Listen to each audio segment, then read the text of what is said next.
Muy bien, ayer en esta capilla del Seminario Mayor de Santiago de Compostela, San Martín Pinario, hemos hecho ya la primera meditación sobre la misión, aprovechando que estamos en la ciudad de un apóstol misionero. Y os decía ayer cómo necesitamos dar el paso del beneficio personal al servicio. No me parece a mí que sea malo, al contrario, me parece lógico que la actitud de una persona que se acerca a esta familia, me imagino que igual a las demás, sea la de pensar en un primer momento en él mismo, pensar en lo que él saca. Te da más espiritualidad, te ayuda a ser más positivo, te ayuda a mejorar tus relaciones familiares. Bueno, hasta ahí entra dentro de lo normal, ¿no? Y muchos permanecen siempre ahí. Y por lo que sea, cansancio, pereza, un disgusto, a veces una dificultad en la familia, lo que sea, hay un momento en que lo dejan, ¿no? Bueno, han estado participando en esta familia durante un tiempo, hasta que consideran, repito, por lo que sea, que ya no les compensa.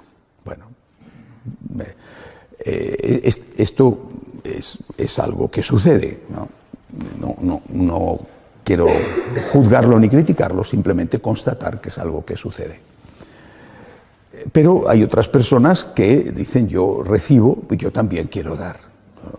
Es decir, me he dado cuenta de la importancia de este carisma, de este don, no solo para mí, sino también para mi familia, o para mis amigos, para mi ciudad, para la iglesia, y yo le digo al Señor que cuente conmigo. Y por lo tanto me pongo al servicio de la difusión de esta espiritualidad. Estas personas son las que se convierten, propiamente dichas, en misioneros del agradecimiento. Volviendo a poner el ejemplo, ¿no?, de lo que ayer os decía, ¿no? La persona que se beneficia de la espiritualidad carmelita no es un carmelita. La persona que va a comprar el pan a la panadería no es un panadero. El panadero es el que hace el pan. Pero el panadero no hace el pan para él o para su familia únicamente. Hace el pan porque piensa, bueno, seguramente piensa que es una forma de ganar dinero legítima, ¿no? Pero piensa que es un servicio que está haciendo a la sociedad. El farmacéutico no hace las farmacias solo para él o su familia, hace la farmacia, las medicinas las hace para la sociedad. También es una forma de ganar dinero, pero es un servicio que está haciendo a la sociedad. Con estos ejemplos quisiera que entendierais, ¿no? Miles de personas, no exagero, pero muchos miles, están viendo la misa todos los días a través de Magnificat, por ejemplo. No solamente la misa que transmite Magnificat, sino nuestra misa es replicada por cadenas de televisión o por emisoras de radio. Bueno, son de verdad miles de personas las que están escuchando las homilías a través de tantos medios, ¿no?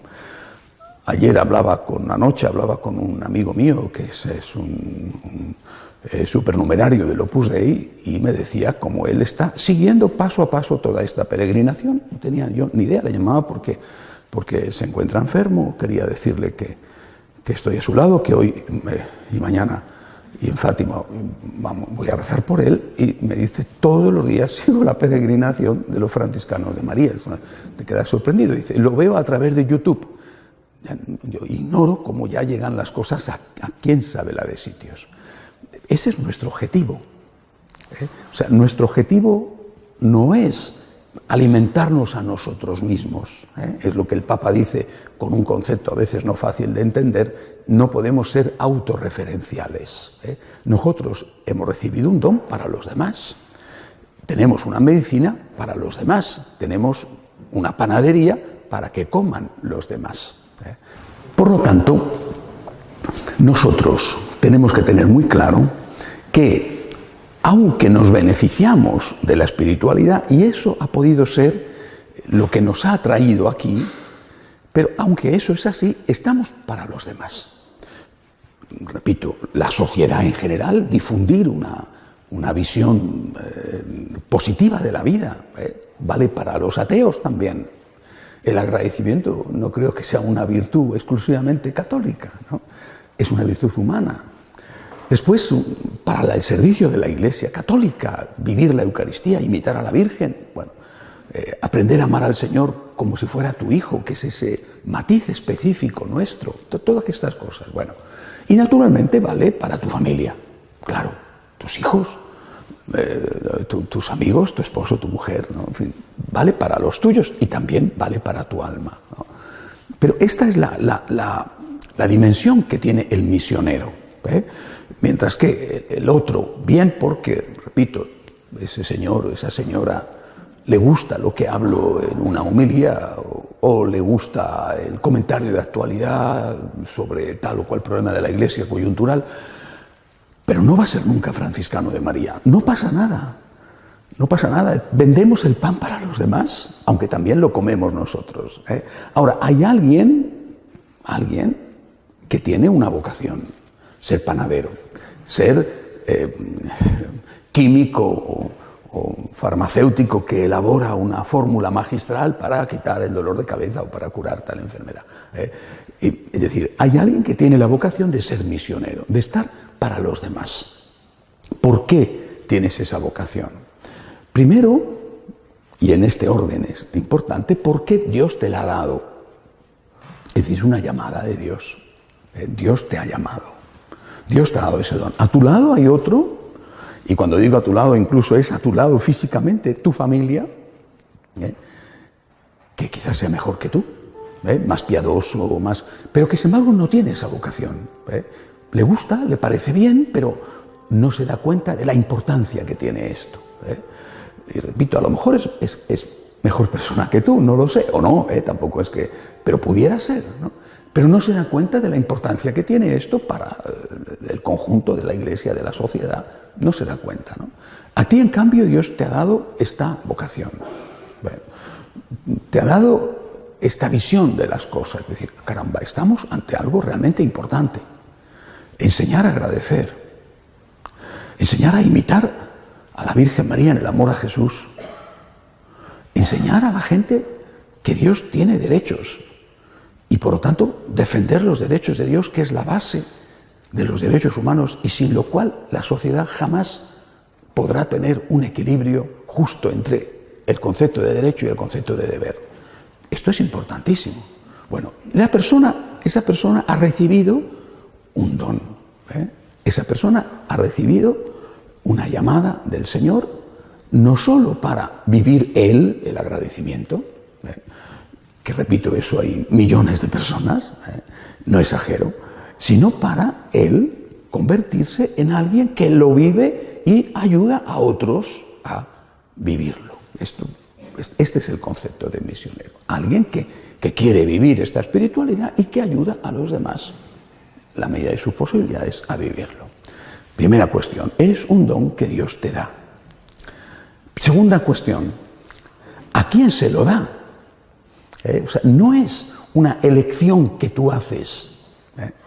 Estamos tan acostumbrados a considerar que todo sale de nosotros que no vemos las cosas como Dios las ve. La vocación es una llamada de Dios, una llamada que encuentra un eco en ti y que no lo va a encontrar en otro porque o Dios no le ha llamado o no tiene las condiciones. En ti encuentra un eco. Muchas personas me han dicho, he estado buscando esto toda mi vida. Es decir, hay muchas personas que tienen una sensibilidad especial para el agradecimiento. De forma natural ya puso Dios en ellos esta llamada, igual que hay personas que tienen una sensibilidad especial ante el dolor del prójimo, o unas personas que tienen una sensibilidad especial ante la música. Está puesto ya en ti, Dios te llama y encuentras en ti un eco de esa llamada de Dios. Ahora, esta persona llamada por Dios, que no ha hecho ella la elección, sino que ha respondido a la elección que Dios ha hecho, ¿esta persona quién es? ¿Quién es el misionero?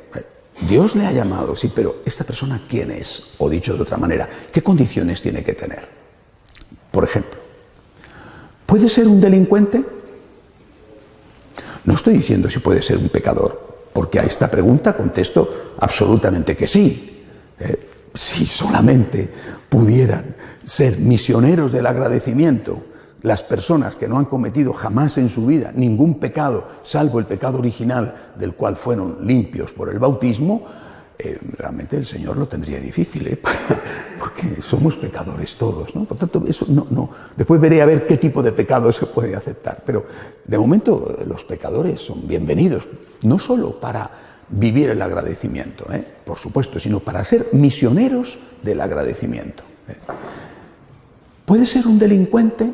Es mucho más que un pecador. ¿Puede ser un delincuente?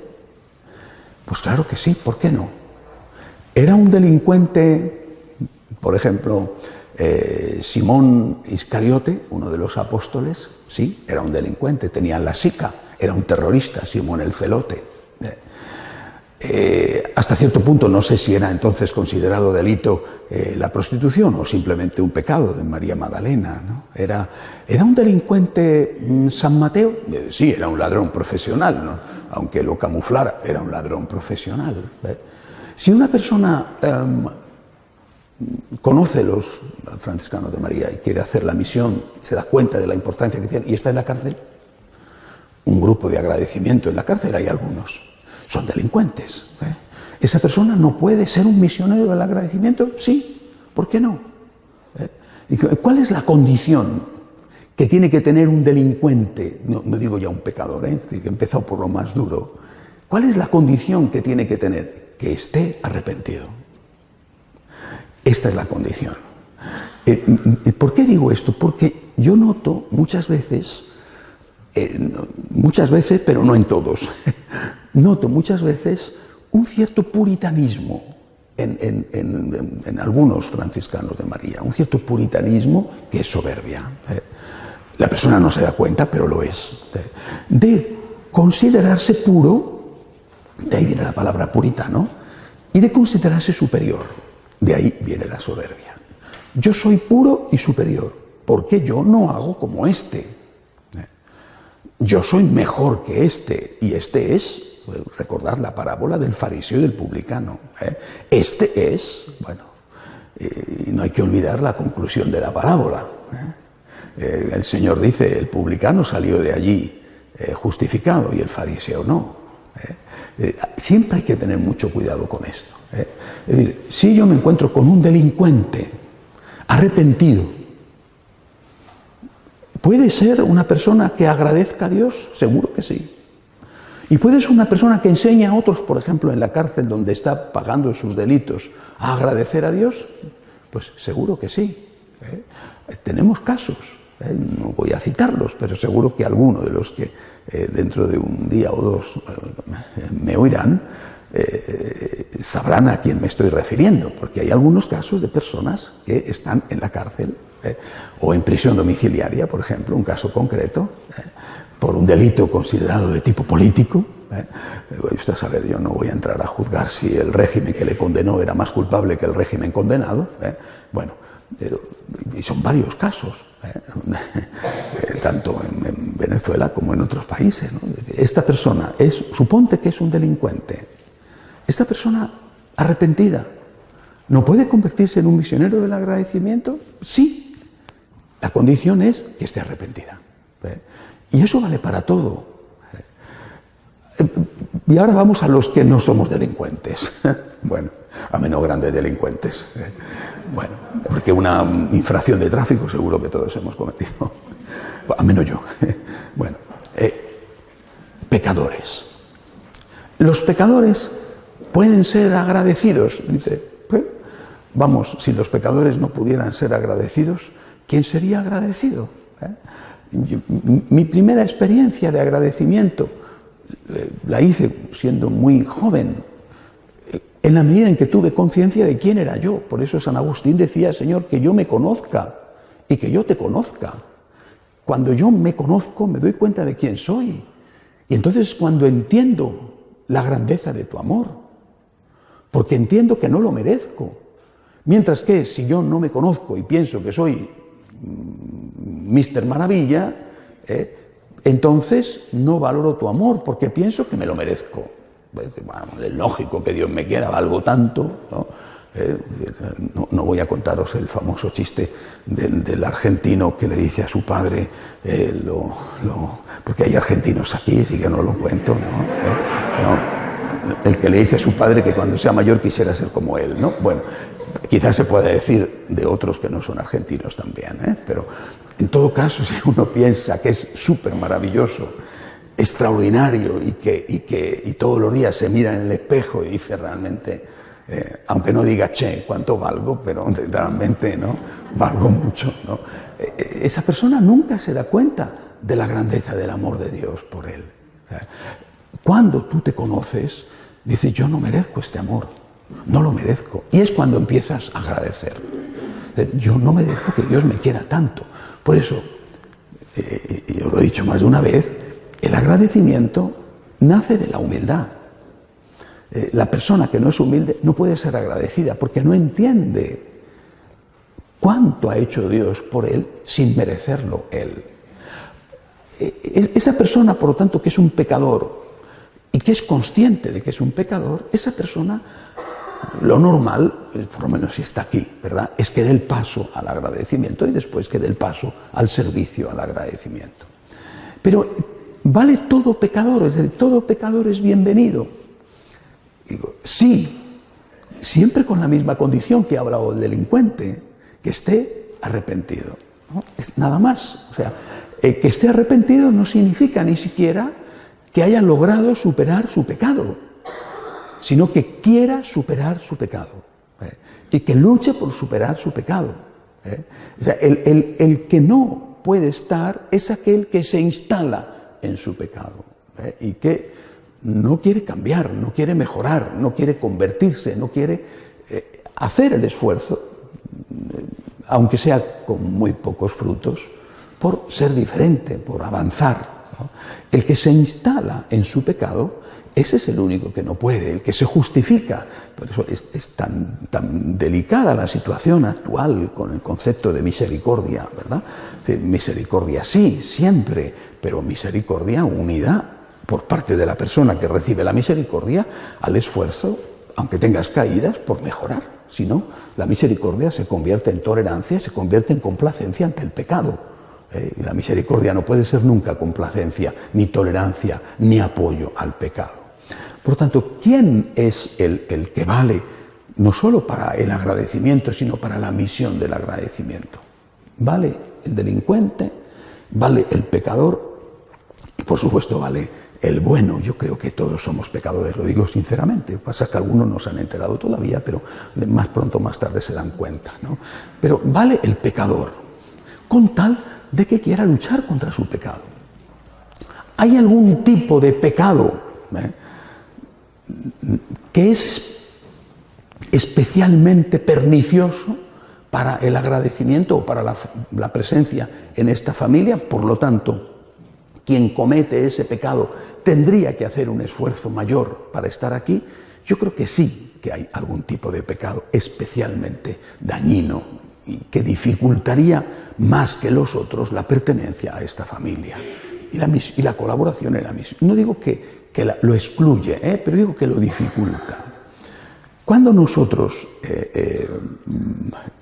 hacemos el desarrollo de nuestra espiritualidad, tal y como está, por ejemplo, en los estatutos, yo planteé siempre en primer lugar la imitación de la Virgen, esos 5 puntos de imitación de María. Repito, están recogidos en los estatutos aprobados por la Iglesia. Y el primer punto, el primero, y el orden aquí no es como en matemáticas, el orden aquí sí altera el producto. El primer punto es la imitación de María en su maternidad.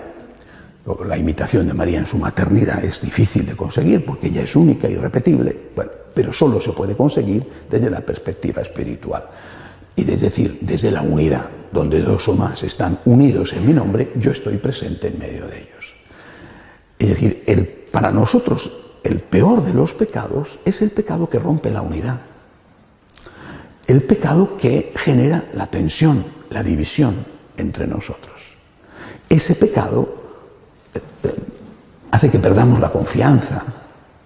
Ese pecado hiere especialmente a la familia y hiere especialmente a la persona o a las otras personas, porque el Señor ya no está presente en medio nuestro. Después habrá otros pecados. Todo pecado nos hace daño a la persona que peca y al conjunto, ¿verdad? Pero este quisiera destacarlo de una forma especial. Los pecados que rompen la unidad. ¿Cuáles son los pecados que rompen la unidad? Los chismes. ¿Cuántas veces el Papa Francisco habla de esto? Los chismes. Las críticas. Y por supuesto, el sentimiento de superioridad. Los juicios. Las personas que tienen esta tendencia, las personas que tienen la tendencia a criticar, a chismorrear, a juzgar, a condenar, son personas que hacen especialmente daño a la familia. Porque el primer punto de la imitación de la Virgen es la unidad, que hace posible que el Señor esté presente en medio nuestro. ¿Eso significa que estas personas no pueden ser franciscanos de María o misioneros del agradecimiento? Pues sí pueden serlo. Pueden serlo porque Dios les ha llamado, no he sido yo el que les he llamado. Yo no he hecho una selección de personal, no he encargado a una empresa que busque las personas. Es Dios el que ha tocado el corazón de cada uno. Pero sí tengo el deber de advertir que tienen que luchar más intensamente para superar este pecado, porque ese pecado hace daño a la comunidad. Es el primer punto de nuestra imitación de María. Por eso es muy importante, como planteamiento de trabajo, es muy importante partir de la búsqueda de la unidad entre nosotros. Y esa búsqueda de la unidad tendrá que ser siempre un objetivo de toda la familia y, naturalmente, un objetivo de cada miembro de la familia, tanto más cuanto más importante sea la responsabilidad dentro de la familia a la que pertenecemos. Resumiendo, es el Señor el que llama, yo no soy el que he llamado a nadie, es el Señor el que llama. El Señor ha llamado a cada uno en su condición. Te ha llamado como soltero, te ha llamado como casado, te ha llamado como viudo, te ha llamado como joven, te ha llamado como adulto. Pero también te ha llamado en tu condición moral. Te ha llamado como una persona realmente buena, piadoso. Te ha llamado como un pecador empedernido. Te ha llamado como un tibio que eras, como un alejado. Es el Señor el que ha llamado. Por tanto, para mí, esta llamada del Señor es algo que debo respetar. Solo, y también lo dicen los estatutos, por causas graves, yo puedo, y aún así hay que hacer una serie de pasos, yo puedo expulsar a alguien de los franciscanos de María, solo por causas graves, porque es el Señor el que ha llamado, y debería de ser igual, solo por causas graves. Una persona deja voluntariamente los franciscanos de María por causas muy graves. Para mí, la causa grave es que no haya arrepentimiento ante lo hecho. Es la única causa grave que yo podría considerar. Es decir, ni el delito me haría expulsar a alguien si está arrepentido. Porque, repito, el Señor llamó a delincuentes y grandes pecadores y solamente les pidió la conversión y el arrepentimiento. Ahora, esta persona llamada por Jesús, no por mí, por tanto, yo tengo que respetar la llamada del Señor, que sabe cómo es esa persona en su corazón. Esa persona llamada por Jesús, pecador, porque todos lo somos, esa persona tiene que hacer un esfuerzo también. Y ese esfuerzo es el esfuerzo de la conversión permanente. De eso hablaré precisamente en Fátima. Este esfuerzo de la conversión permanente tiene que ponerse el acento, en primer lugar, en todo aquello que favorezca la unidad. Es decir, tenemos que convertirnos de aquellas actitudes o comportamientos nuestros que rompen la unidad. Muchas veces he dicho, me lo habréis oído, lo recuerdo, vale más lo menos perfecto en unidad que lo más perfecto en desunión. No he dicho, vale más lo menos perfecto que lo imperfecto. No, eso no lo he dicho. He dicho, vale más lo menos perfecto. Lo menos perfecto no es imperfecto. No he hablado del pecado. Lo menos perfecto. Aprende a ceder. Aprende a ceder. Si las cosas no salen perfectas, porque a ti te parece que tienen que ser perfectas, porque quizá tengas una sensibilidad especial para la perfección en todo, pues aprende a ceder, ¿no?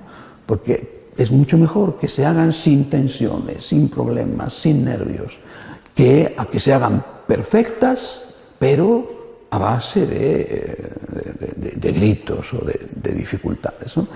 Es ahí donde todos nosotros tenemos que ejercitarnos, Todos nosotros tenemos que trabajar para que la familia se mantenga unida, porque la unidad es el primer requisito para que esté presente el Señor en medio nuestro.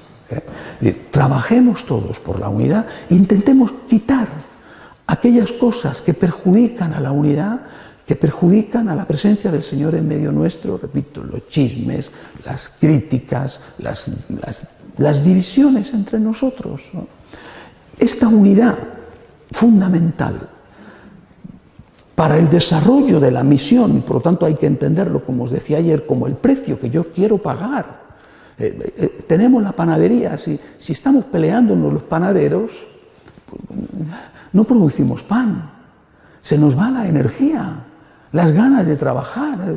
El Señor lo dice claramente, un reino en guerra civil se derrumba casa tras casa, y eso, por desgracia, es algo que vemos con frecuencia en la propia Iglesia, en las parroquias, en las comunidades, entre los obispos. Es decir, trabajemos por la unidad, hagamos el esfuerzo de trabajar por la unidad. Desde ahí, pues desde ahí tenemos que avanzar. Mira, yo no soy perfecto, yo soy un pecador, yo agradezco a Dios que se haya fijado en mí, yo no me siento superior a nadie, yo no me siento más que nadie. Es verdad que yo esto no lo hago y no lo hago mal, y ese sí que lo hace mal, porque yo puedo juzgar, obviamente, no la persona, pero sí los actos. Bueno, pero yo no soy quien para juzgar a nadie, déjale a Dios que juzgue. Yo soy un pecador, aunque no haga los pecados que ese hace. Bien, trabajamos por la unidad. Ahora, si hubiera que decir, yo expreso mi preocupación, ¿verdad? Si hubiera que decir dónde habría que tener unidad de una forma especial, os diría que tiene que ser entre los laicos y los sacerdotes. No es fácil esta unidad entre el laico y el sacerdote, pero ahí tenemos que hacer todos, laicos y sacerdotes, un esfuerzo especial. Los sacerdotes somos seres humanos. Bueno, esto es lo primero que se me ocurre. Somos seres humanos, ¿no? Por lo tanto, somos seres humanos, no somos ángeles.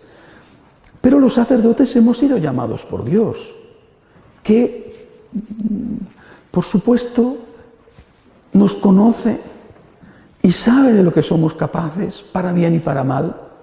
¿Cómo ha sido llamado por Dios el laico a esta familia? Hay una vocación para cada persona, una llamada de Dios.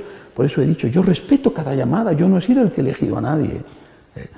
Este sacerdote llamado por Dios ha pasado su discernimiento por la Iglesia, es decir, ha estado años en discernimiento en el seminario, por ejemplo, ha estado años trabajando, ha estado años no solo estudiando, sino también pasando un discernimiento espiritual, que habrá podido ser mejor o peor, porque uno dice, caramba, hay que ver qué resultados se producen, pero también nuestro Señor se pasó la noche en oración antes de elegir entre los discípulos a los 12 apóstoles, y uno de los 12 apóstoles fue precisamente Judas, o sea que también nuestro Señor dio oportunidades y después las personas no las cogen. O sea, no es cuestión solamente de que los superiores no fueron suficientemente sabios a la hora de discernir, porque según eso nuestro Señor se equivocó de plano con Judas. Es decir, hay que tener mucho cuidado con estos juicios de valor que al final se aplican a Cristo y nos equivocamos, ¿no?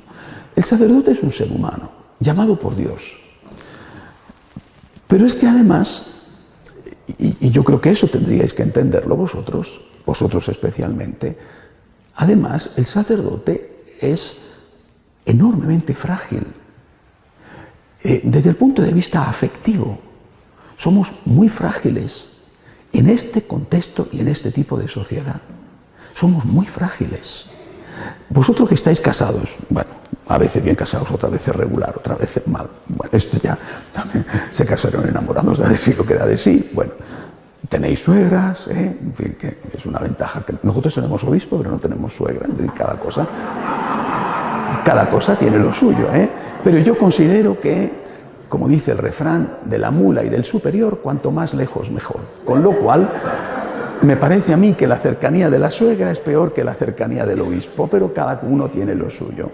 Es una broma esto, si alguna vez lo oye algún obispo, no sé qué pensará de mí, pero en todo caso, cada uno tiene lo suyo, ¿verdad?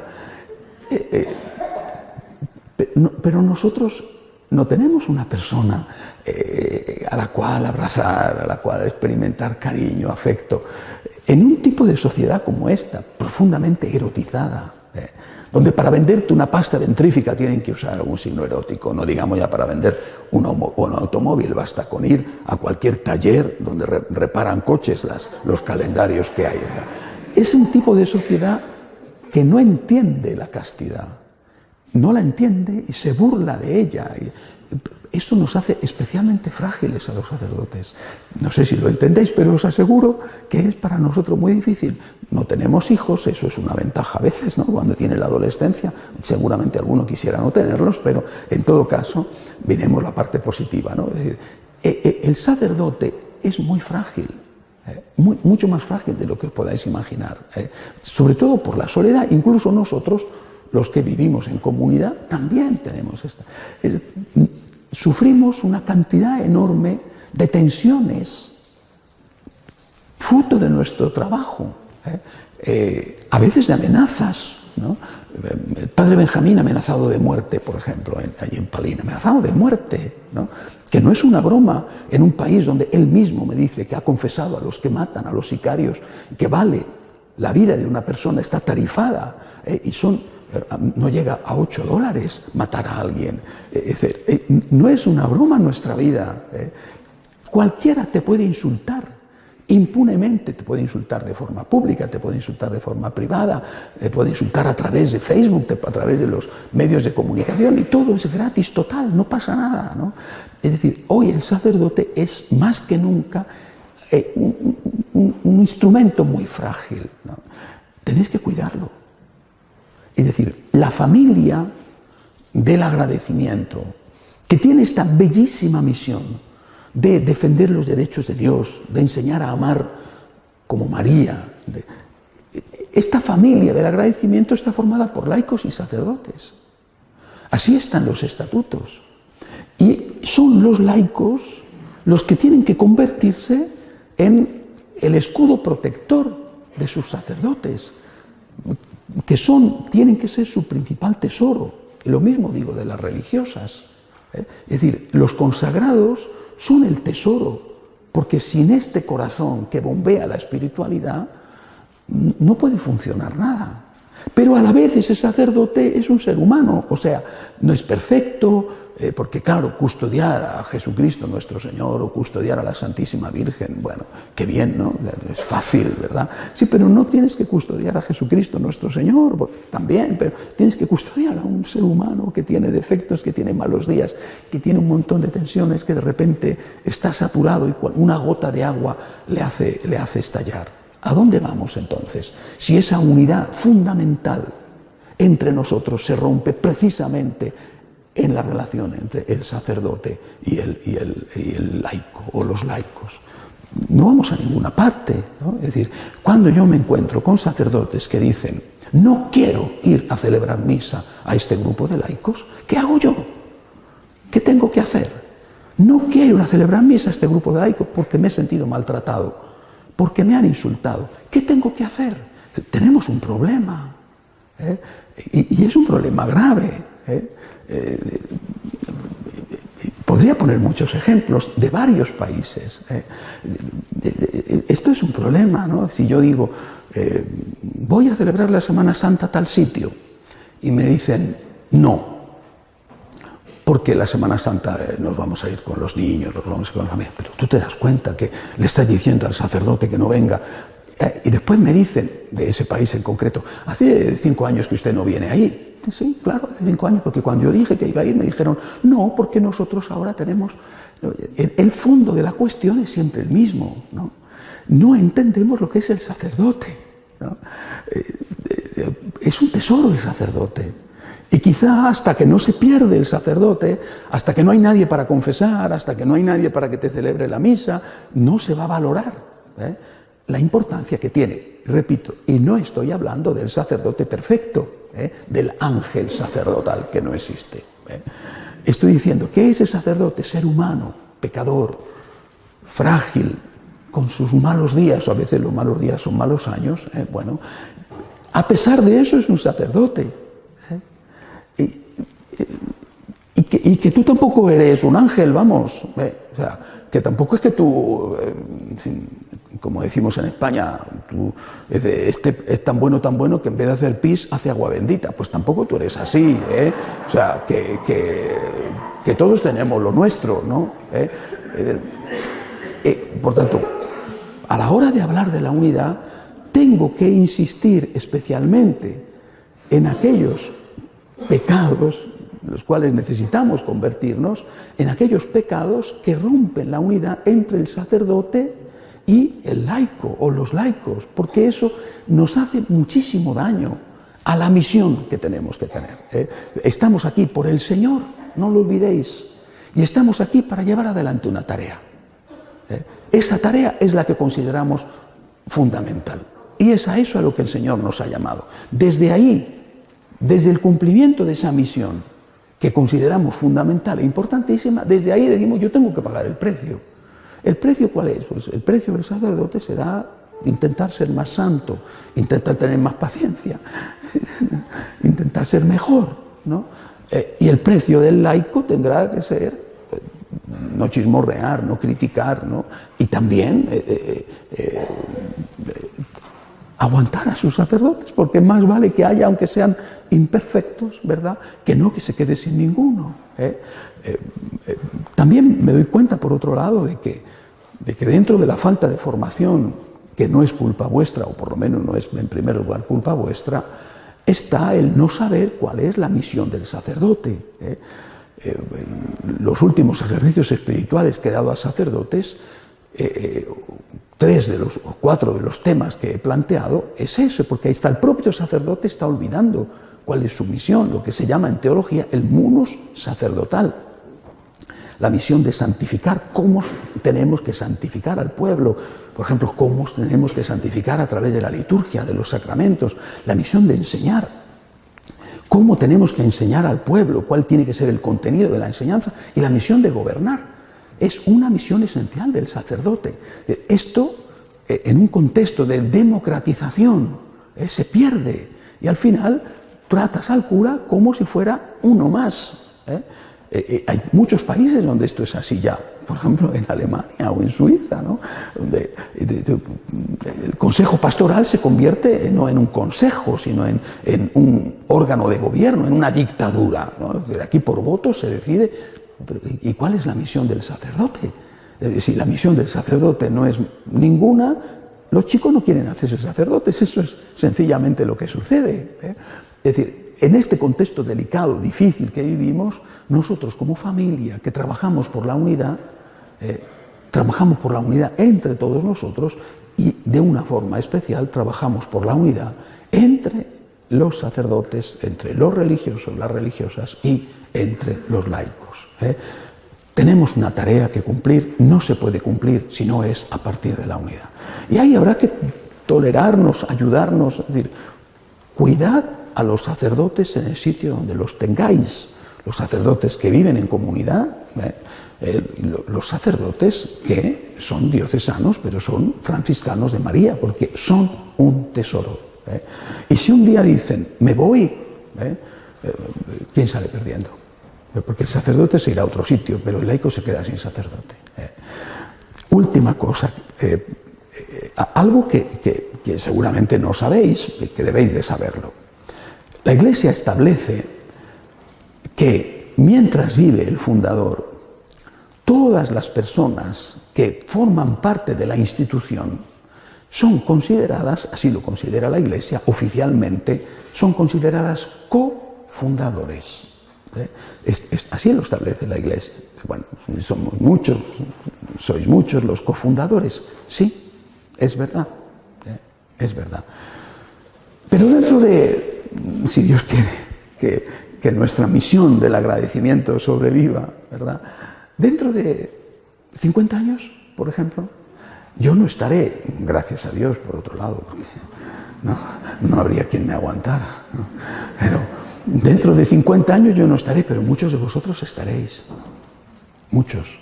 Por supuesto, estas jovencitas de aquí delante, seguro que sí, pero muchos estaréis. Algunos seréis mayorcitos también, ¿verdad?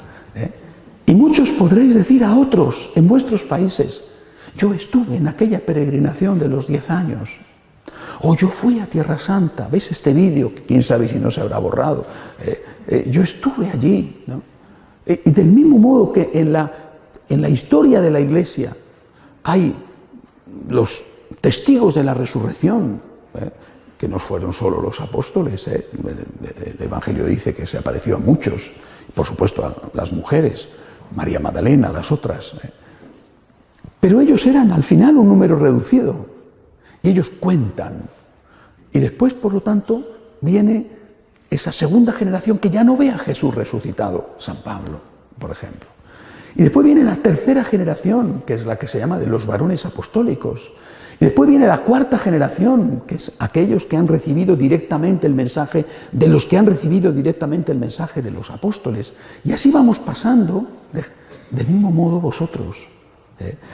Os digo esto porque tenéis que daros cuenta de la importancia que tenéis, de la importancia. Y no entro, vuelvo a repetir, a juzgar el mérito, porque es Dios el que os ha llamado. Y si Dios os ha llamado, vuestra llamada es una llamada que viene del Señor. Es un don que viene del Señor. Y es una responsabilidad que viene del Señor. ¿Por qué os ha llamado a vosotros? Yo no lo sé. Seguramente porque alguno tiene unas cualidades especiales necesarias para esta obra de esta misión. No lo sé, yo esto no entro porque no puedo saberlo, pero el Señor os ha llamado a vosotros. Es una llamada de Dios. Y esto es algo serio. Es algo que yo debo de respetar. Y es algo que vosotros tenéis que asumir con agradecimiento y con responsabilidad. El Señor os ha llamado a vosotros. El Señor a vosotros os ha hecho cofundadores. Naturalmente, dentro de los cofundadores hay unos que están más cerca, otros que tienen una responsabilidad menor. Pienso en la enorme responsabilidad y el enorme don que representa ser el responsable de un país, por ejemplo, o el responsable de una ciudad, o el responsable de una escuela de agradecimiento, ¿no? O aquellos con los que siento una relación especial de cariño, de afecto, que los siento realmente como hijos extraordinariamente queridos. Alguno dirá: ¿y por qué no todos por igual? Oye, que se lo pregunten a Jesús, que también tenía a San Juan, ¿no? Oye, que se lo pregunten al Señor por qué él tenía el discípulo predilecto. Tú pregúntaselo a Jesús, que seguramente te dará una contestación. A lo mejor es que San Juan se lo merecía más, no lo sé, Pero todos vosotros sois cofundadores. Esto es un gran don. Y también es una gran responsabilidad. Siendo así y sabiendo lo que uno es, uno tiene que partir para la misión con una energía distinta, con unas ganas diferentes, ¿no? Es decir, yo tengo una tarea. ¿Por qué Dios me ha dado esta tarea? Yo no lo sé, pero tengo una tarea. ¿Me la merezco? No, pero Dios sabrá por qué lo ha hecho. Tengo una tarea. Es una gran responsabilidad. Soy responsable de que, a lo mejor, mi familia, o este grupo, esta escuela de agradecimiento, o esta ciudad o este país, ¿no? Imagínate la responsabilidad. Dentro de muy poco, de hecho esta mañana ya he estado mandando algunos correos, empezamos un proceso electoral, porque cada 5 años hay que hacerlo. Algunos de vosotros seréis elegidos como representantes, seréis elegidos por vuestros compañeros, seréis elegidos como representantes en el Consejo General. Otros seréis elegidos, y en ese caso es por mí, como responsables del país en el que estáis. Eso es un gran don y una gran tarea. Tenemos una misión, no lo olvidéis, tenemos una misión, bellísima misión, urgente, necesaria misión, y es el Señor el que os ha llamado a esa misión. Y cuando alguien ha sido llamado por Dios, yo no tengo ningún derecho, ni se me pasa por la cabeza decir, no tiene que ser misionero. ¿Quién soy yo si el Señor le ha llamado? Solo en casos muy especiales, repito, contados en nuestra historia, he tenido que decir a alguien, lo siento, tú tienes que marcharte. Cosas muy, muy especiales, porque además siempre no había el deseo de la conversión. Tenemos una misión, y pagar el precio de esta misión merece la pena, de verdad, merece la pena, porque es urgente, es necesaria, y tenemos personalmente una deuda de agradecimiento con Dios, y por mucho que hagamos, nunca la pagaremos lo suficiente, porque nunca amaremos a Dios lo suficiente como Él merece ser amado. Hacemos un momento de oración en silencio.